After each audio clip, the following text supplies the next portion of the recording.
6 बच्चों का अंतिम संस्कार कर दिया गया है। उनका अंतिम संस्कार तो हो गया, वो इस दुनिया में नहीं है, लेकिन उनके अंतिम संस्कार के साथ साथ देश के ऊपर सवाल खड़े हो रहे हैं। क्या यूं ही जो गरीब तबका है उनके बच्चे स्कूलों में ऐसे ही दबकर मरते रहेंगे और जो माँ बाप है वो यूं ही बिलबिलाते रहेंगे? एजुकेशन, हमारा संविधान हमारे बच्चों को फ्री देने की बात करता है, लेकिन स्कूल बंद हो रहे हैं। कल जो हुआ है उसने देश को एक बड़े सिस्टम की तरह भेजने की कोशिश है, लेकिन देश खामोश है, चुप बैठा है, कोई कहीं कोई आवाज नहीं है। राजस्थान में थोड़ी बहुत गूंज है। मैं आज सोशल मीडिया पर सुबह से देख रहा था कि जो राजस्थान में कल हुआ है, बच्चों की 6 बच्चों की मौत हुई है छत गिरने से। तो पूरा आज तो इस बात को लेकर के चर्चाएं मिलेंगी, लेकिन कहीं कोई चर्चा नहीं है। एबीपी न्यूज पर संदीप चौधरी ने जरूर इसके ऊपर सवाल उठाए और एक तगड़ा राजस्थान को घेरने का काम किया। और वहां पर जब दिबांग को मैं सुन रहा था ना, तो दिबांग की जो बात थी एजुकेशन को लेकर के, बड़ी सीख देने वाली थी। मुझे नहीं, आपको नहीं, सरकारों को। उसने एक जापान का एक किस्सा सुनाया कि एक ट्रेन चलती है जापान के अंदर, जहां सिर्फ एक लड़की उस ट्रेन में जाती है, उसको बंद करने की बात होती है, उसके ऊपर जांच होती है कि इस ट्रेन में सिर्फ एक बच्ची जाती है, वो क्यों जाती है, अगर सही तरीके से उसका यूज नहीं है तो उस ट्रेन को बंद कर दो।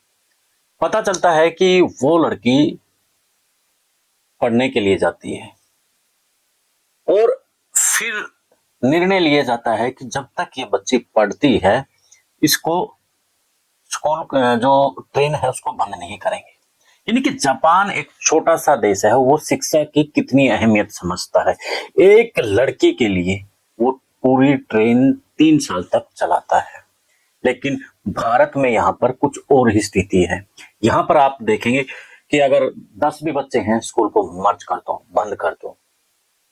हर जगह यही हाल है। हरियाणा से लेकर के आप राजस्थान, मध्य प्रदेश, यूपी, हर जगह यही काम हो रहा है कि स्कूलों को बंद कर दो। और पिछले कई दिनों से विश्व प्रेम भी यही खबरें चला रहा है कि हमें एजुकेशन सिस्टम को मजबूती देनी है, तो हमें एजुकेशन जो हमारा संवैधानिक अधिकार है उसको हम जिंदा रखें। प्राइवेट स्कूल वाले अभी कितनी मनमानी कर रही हैं, अगर सरकारी स्कूल बिल्कुल बंद हो गए तो इनकी मनमानियां और भी ज्यादा बढ़ जाएगी। जर्मनी, जापान, चाइना, हर कंट्री के अंदर, आप यूक्रेन को लीजिए, एक छोटा सा देश जो हाल फिलहाल तो खैर रूस ने उसको तबाह कर दिया, उससे पहले वहां पर इंडिया के कितने बच्चे वहां एमबीबीएस करने के लिए जाते थे। इसका मतलब उन्होंने अपना जो एजुकेशन सिस्टम है वो बेहतर बनाया हुआ है। भारत अपने आप को इकोनॉमिक तरीके से बड़ी अर्थव्यवस्था वाला देश कहता है, लेकिन यहाँ के बच्चे जो एमबीबीएस करने के लिए जाते हैं वो दूसरे देश में जाते हैं, यूक्रेन जैसे छोटे देश में। तो ठीक है, वो तबाह हो गया है। और शिक्षा यहाँ पर तबाही की तरफ इसलिए ले जा रही है क्योंकि स्कूलों में अधिकतर जो नेताओं का हिस्सेदारी है या फिर नेताओं के स्कूल है। आज पूरा दिन मैं स्कूलों को लेकर के ही स्टडी कर रहा था, तो उत्तर प्रदेश, मध्य प्रदेश है, आप मेरे पीछे जो वीडियो भी देख रहे होंगे, जो ये अलग अलग स्कूलों, कहीं पानी खड़ा है, कहीं छत टूटी हुई है, कहीं पर खंडर हालात हैं, तो इस तरीके से हालात हैं। तो इसके साथ में मैंने जो बीजेपी के जो कार्यालय हैं उनको लेकर के भी थोड़ी सी स्टडी की, उसमें भी ये सामने आया।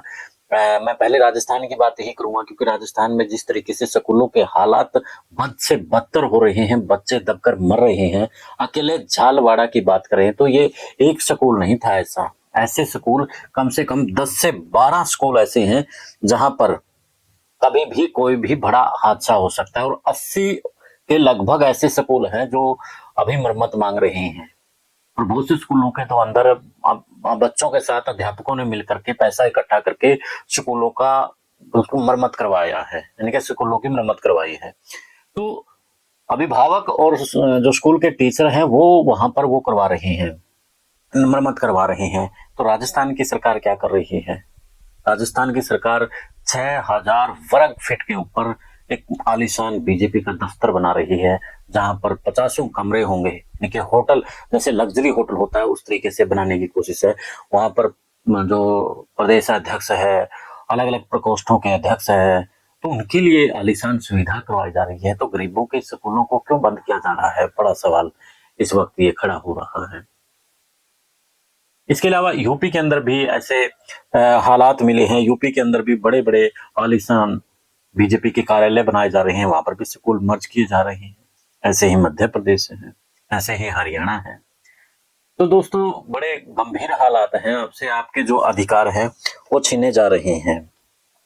और उत्तर प्रदेश के जो जिला हापुड़ है उसके अंदर ये खबर है कि 2 छात्र घायल हो गए हैं जो छत से प्लास्टर गिरने के कारण से।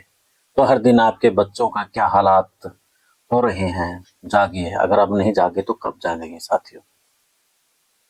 अगर आपको मेरा प्रयास अच्छा लग रहा है, स्कूलों को लेकर के हर दिन हम आवाज उठा रहे हैं, तो इस आवाज का हिस्सा बनिए। ज्यादा से ज्यादा कमेंट करिए, ज्यादा से ज्यादा शेयर करिए, और हम भी और जनता को जगाने के लिए और अच्छी तरीके से हम रिसर्च करेंगे और खबरें लेकर के आएंगे। दे इजाजत, मिलते हैं फिर एक नए मुद्दे के नए विश्लेषण के साथ। जय हिंद, जय भारत। उससे पहले मैं एक बात भूल गया बताना आपको। जो राजस्थान में पीछे जो विधानसभा का चुनाव हुआ था उसमें 340 करोड़ रुपए खर्च हुए हैं। जिस राजस्थान में चुनाव के लिए 340 करोड़ रुपए खर्च होते हैं, 1600 वर्ग फीट में आलीशान बीजेपी का महल बनता है, यानी कि कार्यालय बनता है, उसी राजस्थान के अंदर स्कूलों के अंदर बच्चे दबकर मर रहे हैं।